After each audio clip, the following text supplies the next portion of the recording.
तो डॉक्टर तायरा, ये एक साहब का हमें बहुत ही डिटेल्ड क्वेश्चन आया हुआ है। और वो हमें लिख रहे हैं पंजाब के जिला रहीम यार खान से। इनकी शादी जो है वो 2020 नवंबर में हुई थी। और इनकी 11 माह की बेटी है, जिसके बाद उनकी बीवी दोबारा से प्रेग्नेंट हो गई थी, जिनकी उम्र 24 से 25 साल है। वो ये लिख रहे हैं कि अ, फिर उसके बाद उन्होंने लिखा कि उनके बेटे की पैदाइश के बाद ब्लीडिंग नहीं रुक रही। और जो बच्चादानी के पास, मतलब बच्चादानी से बहुत ज्यादा ब्लीडिंग हो रही है। इसके अलावा उन्होंने ये करवाया था ना, कि दाई से उन्होंने अपना ये केस करवाया था।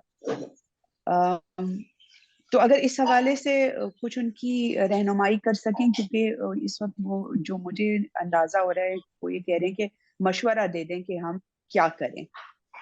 जी शाइस्ता, मैंने ये कमेंट पढ़ा था। इस कमेंट में वो साहब तो प्रोग्राम देख रहे होंगे इसलिए समझ जाएंगे, लेकिन मैं जल्दी से बता दूं कि मसला क्या है। एक तो ये है कि पहला बच्चा पैदा हुआ और उन्होंने कोई कॉन्ट्रासेप्शन नहीं ली, कोई प्लान नहीं किया, और फौरन से दूसरी प्रेगनेंसी शुरू हो गई। उस माँ को संभलने का मौका ही नहीं मिला जिसके जिस्म से पहले एक बच्चा निकला था। यानी बच्चा जो है एक पूरा इंसान बन के निकलता है, और आप समझते हैं कि शायद ये कोई रेडीमेड किस्म की मशीन है कि इधर डालो और हर साल बच्चा तैयार। उन्होंने केस दाई से करवाया और उन्होंने कहा कि पहली दफा भी बच्चेदानी जो है लटक गई थी। अब 22-23 साल की उम्र की बच्ची की बच्चेदानी लटकने का मुझे इसके अलावा और कोई समझ नहीं आ रहा कि दाई ने इतना इनअप्रोप्रिएटली जोर लगवाया कि वो बच्चेदानी जो है वो बहुत नीचे की तरफ आ गई।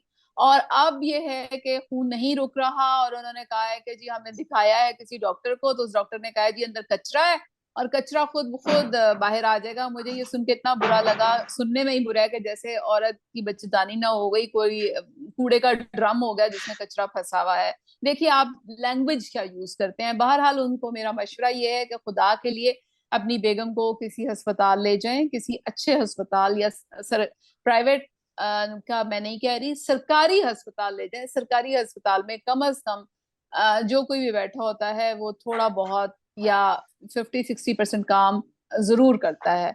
और तो मुझे ये लगता है कि आवल जिसे प्लेसेंटा कहते हैं, उसका कोई ना कोई पीस अंदर रह गया है, और उस पीस की वजह से ब्लीडिंग मुसलसल हो रही है, और वो जब तक बाहर नहीं निकाला जाएगा ब्लीडिंग होती रहेगी। और इन्फेक्शन का भी बहुत ज्यादा खतरा है। तो ये दोनों चीजें जो हैं ये डिलीवरी के बाद बहुत कॉम्प्लिकेशंस की तरफ जा सकती हैं। तो आप कंसल्ट कीजिए, अपनी कहिए कि अपनी बेगम को कि वो रहीम यार खान के सरकारी अस्पताल में जाके अपना मायना कराएं, और अगर जरूरत है तो अंदर से जिसे हम सफाई या बीएनसी या ईआरपीसी कहते हैं वो करवाएं।